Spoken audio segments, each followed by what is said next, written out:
পেটে আসিল, তল পেটে আসিল কেন? বুকে ব্যথাটা আসিল, বুকে ব্যথা,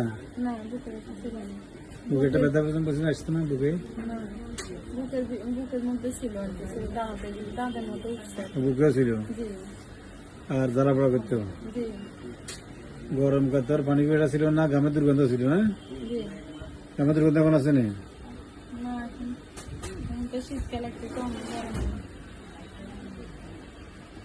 গরমকালে অনেক জামাই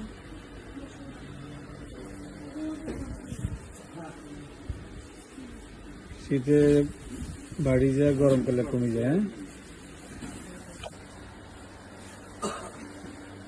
এখন কি অবস্থা? এখন আছে আগে থেকে আলহামদুলিল্লাহ ভালো আছে। এখন মানে ওষুধ দেওয়া হয়েছে না, 1 মাস শেষ হয়ে গেছে না, এখন একটা দুইটা আবার ছোট ছোট দেখ, মানে আগের মতো এরকম বড় হয়ে উঠে না, একটা দুইটা ছোট ছোট আবার দেখা যায়।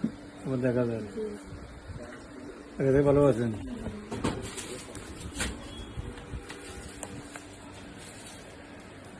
চুলকানি বাড়ি গেছে স্যার, মানে যে জায়গা দিয়ে না ওই জায়গা দিয়ে চুলকানি চুলকানি বাড়ি গেছে। আমি কি করবো? আমি চুলকানির ওষুধ দিছি নি, আমি যদি দাঁতের লাগানো ওষুধ চুলকানি কোথেকে পাইছি আপনাকে? হ্যাঁ, শরীরে উঠছে তো একদম অতিরিক্ত উঠছে, তখন ওষুধ চলছে না। এখন চুলকানি ওষুধ দিয়ে দিব? হ্যাঁ, না ওগুলো তো দাঁতের মতন এমনি শরীর চুলকায় আর কি, দাঁত থেকে থাকে মোটামুটি, এখন চুলকাইতেছে। চুলকানি ওষুধ দিয়ে দিলাম, ফাইটাম 4 পাবে, নাইটাম দিয়ে দিলাম, স্যাকলাইটটা দিলাম, স্যাকলাইটটা ফর বাড়া দিয়েছি। কেন? ভালো দেখবেন ইনশাল্লাহ, অসুবিধা নেই, আল্লাহ ভালো দেখবেন। কোনো মলম ইউজ করা যাবে না, কোনো মলম ইউজ করা, সাবান করতে পারবেন, সমস্যা নেই। হ্যাঁ, আপনার এটা বলছিলেন যে কি শীতকালে গরমকালে কি হয়? গরম পানি দিলে ভালো লাগে নাকি? গরম পানি দিলে ভালো লাগে, ঠান্ডা পানি দিলে বাড়ি যায়। ঠান্ডা পানি দিলে বাড়ে না, এমনি এত লাগে না, কিন্তু গরম পানি দিলে ওগুলো তখন তো বেশি ছিল না তার শরীরে, তখন গরম পানি দিলে ভালো লাগছে আর কি, চুলকানিটা যেন একটু কমতে একটু। দাঁতের যে জায়গায় আছে ওই জায়গায় চুলকাইতে অনেক। এই যে চুলকানিলে স্যাকলাইট দিলাম, ফাইটাম দিলাম, হ্যাঁ, আর নাইটাম সল দিলাম, কোনো অসুবিধা নাই। রক্ষা করেন। দাদাটা কত বছরের দাঁত?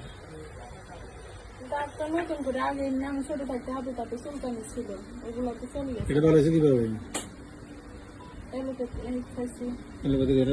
ভালো না, এসব রোগ ভালো হতে হলে শরীর থেকে ফুসপানি যেতে হবে, ফুসপানি যাওয়ার মাধ্যমে ভালো হবে না। এর আগে বিকল্প কোনো পথ কারো কাছে নাই, শর্টকাট পথ কারো কাছে নাই। ঠিক আছে, এই যতটুকু দেখতেছেন এখন সবগুলো কিন্তু মলম লাগে ফাটি, সব কি লাগাইয়া মলম লাগে ফাটি, লাগাবে না কখনো, লাগাইয়া না।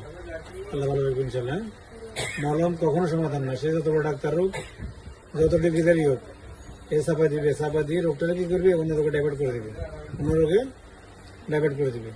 আপনি আমার কাছে আসছেন, আগে সালফার দিয়েছি, এখন ফাইটাম দিলাম, আরো কয়েকবার দুইবার আসবেন, ইনশাল্লাহ ভালো থাকবেন।